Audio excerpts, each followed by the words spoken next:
নবী সাল্লাল্লাহু আলাইহি ওয়াসাল্লাম তার অনুসারীদের কারো সাথে কখনো খারাপ ব্যবহার করতেন না। মানে সূরা আল ইমরানের একটা আয়াত আছে, গাড়িতে আস্তে আস্তে ভাইয়ের সাথে আয়াতটা নিয়ে কথা হচ্ছিল, আপনারা পড়ে দেখবেন। সূরা আল ইমরানের একটা আয়াত আছে, ফাবিমা রাহমাতিন মিনাল্লাহি লিনতা লাহুম।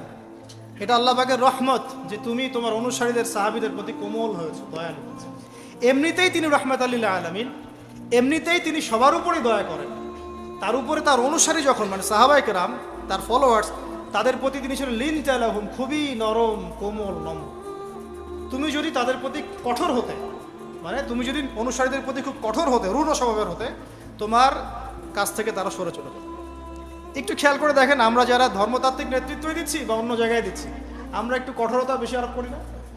কঠোরতা, বকাঝকা করা, গালিগালাজ করা, ইজ্জত হানি করা, যাকে তাকে ধুয়ে দেওয়া অনলাইনে একদম, হ্যাঁ, মানে যার তার বেইজ্জত করা, এটা আমরা বেশি করি। এই কারণে আপনার কাছে কেউ যাচ্ছে না।